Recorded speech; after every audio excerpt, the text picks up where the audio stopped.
どうぞ続けて。おもちゃで遊ぶのもここまで。After 2 years of Arknights, Hypergriff has finally given us our very first 6-star welfare.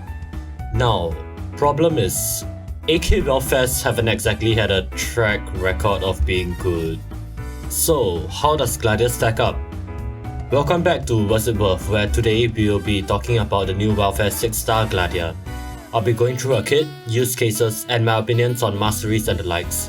Let's get started.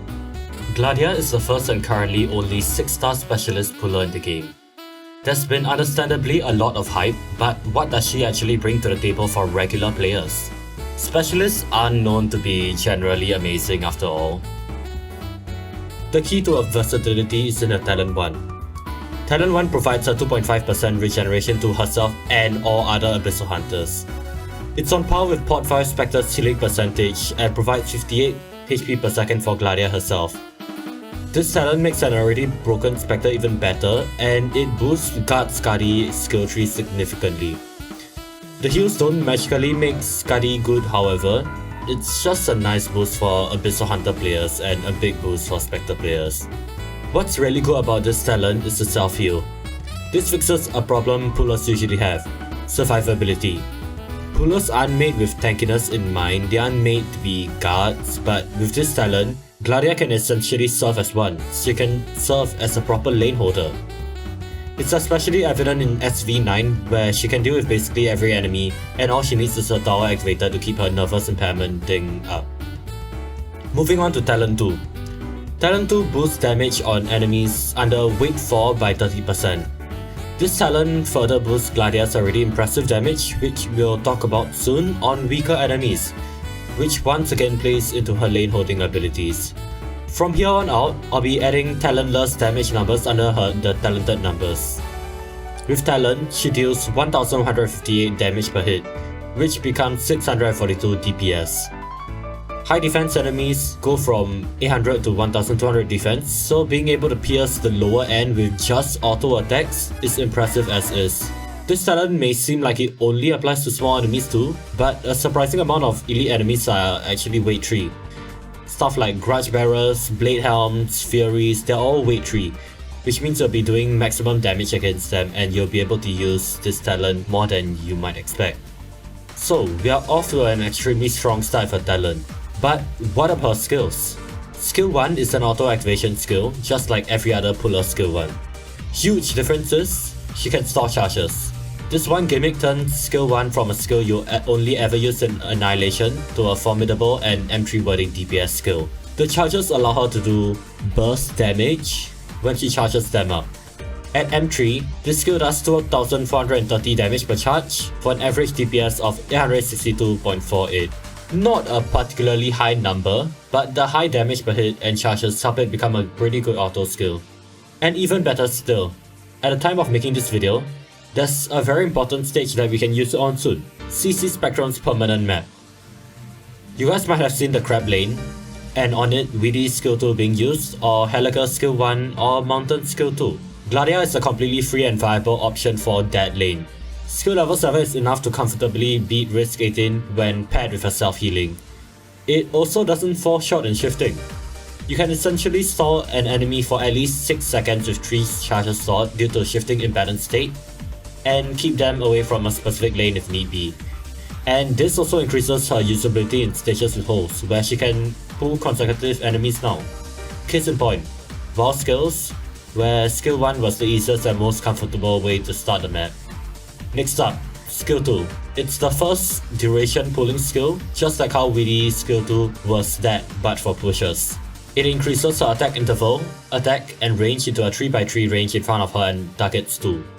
Skill 2 does a whopping 2083 damage per hit, with a 2.7 second interval for a total of 771.57 DPS.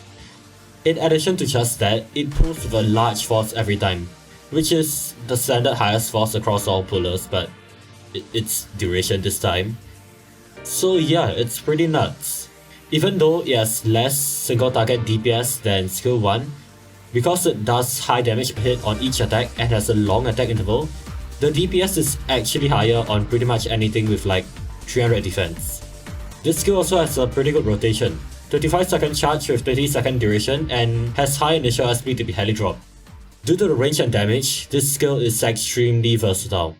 It works well against high defense and even as a drone killer, which made it very useful in the new CC daily map with both high defense and drones. On the same map, its multi-lane abilities also worked extremely well. You can use her as you would a ranged guard, or just have her turn multi-lane situations into a single lane one. There's just so much control that's possible with this skill. Having a duration pool also gives her the same stall utility as skill 1, but even better. Against enemies like enraged possessed soldiers, they basically can't move at all. And during the duration of her skill, she just completely nullifies their threat. If you can time it right, you can even cancel enemy attacks by pulling as they attack. 2.7 second interval makes it so that you'll only get like 1 or 2 attack cancels off, but it's important knowledge that could help you decide when to use the skill and set up for something like, say, dropping a Spectre safely so that her skill can come up in time. However, this skill isn't without its downsides. The long attack interval means against group of enemies she can just let enemies leak very easily, and the total damage of the skill isn't too high. Against peons it's more than enough to clean every single one, but against elite enemies she might need a little help to finish them off. Regardless, this skill is already stupidly strong. I didn't touch the skill for several months despite having it at M3, but once I switched to it for one map, I've been addicted ever since. On to the final skill. Skill 3 has been pretty much the only skill people showcase, but how does it stack up against everything that we've just praised? To start off, Skill 3 does 1504 arts damage and 1003.04 DPS. It's an 8-second skill that binds the furthest target in Gladia's range and then spawns a tornado that slows and pulls everyone into its center every 1.5 seconds and then pulls everyone in that range towards Gladiia. The slow is capped at 50% and it doesn't gain with masteries, but the pull force of the skill increases with masteries just like every other shifting skill. Just from looking at this skill in action, I think it's clear what role this serves. Support. You group enemies together and use those 8 seconds to either clap or use an AoE skill to clap harder. In terms of damage the skill does by itself, it's not very impressive at 9k on 0 res. However, that's because this skill isn't geared for DPS at all. There's 2 important factors here, slow and the centered pull. The 50% slow may sound kinda whack compared to the 80% of slow supporters, but when paired with the pull, it's impossible for enemies to get out. Interestingly, even without large force at M3, most enemies already get so trapped due to the movement speed reduction that even a slight pull is enough. The centered pull also has one key component that further improves the skill. It pulls even the initial binded target. They don't actually get shifted at all since they're in the middle, so it may be hard to notice, but what this allows for is the same as skill 2. Attack cancelling, this time every 1.5 seconds. More likely than not, you won't be able to cancel every single attack. It varies from enemy to enemy, like Imperial Strikers you'll be able to, but simply being able to negate some damage is really good. You can potentially shut down enemies like the aforementioned Strikers for a whole 8 seconds, and while that may not seem big, it might be all you need to burst down the enemies. Despite the low damage mentioned earlier, the skill still packs enough punch to clear peons easily to deal with the bigger threats. Mob clearing and crowd control in all in one. Be very wary when her skill ends though, because she pulls all enemies in a tornado's range to herself. If you haven't killed the enemies in sight, what this could mean is a flood of enemies coming straight at you, especially if you are relying on Gladiia to block. This has prompted my friend to even leave his Gladiia at M2 just to avoid situations like these. It sounds kinda comical, but it's an option that you can consider, especially if you don't want to spend all the mats on M3. So, Mastery section. This is going to be way harder than the Sylar review. There's a clear winner in Masteries, but with Gladiia, every single skill of hers is unique and strong in its own right. Some people just say to M9, which I don't disagree with, but if you don't want to invest that much, my recommendation is Skill 2. Skill 2 is the skill that gains the most from Masteries. You really need that force increase for enemy control, you really need the damage to make it a proper DPS skill, and you really need that SP cost reduction for better rotations. In my opinion, it's her most versatile and strongest skill. Skill 1 is also a pretty good M1 choice, just for that third charge. Personally, I M1 it to deal with my Risk 23 Spectrum Crab Lane on CN. M3 decreases the SP by 1, so if you want to main the skill, M3 is a massive boost. S3 on the other hand works fine at skill level 7, as mentioned, enemies already get stalled fine without the pull force increase. However, the skill uptime is significantly better at M2 or M3, so it's a skill I would recommend masteries for too. Basically, skill 2 over skill 3 over skill 1. Overall, an extremely good unit, possibly the single best welfare we've ever gotten. At the peak of players joining and some returning, I think this was a great move by HG to make players feel good and help them progress.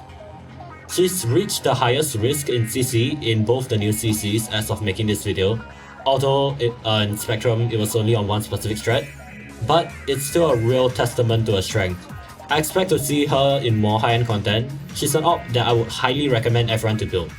I hope you guys enjoyed the video. Please join the Discord if you have any questions, link in description, and like and subscribe for more. Goodbye.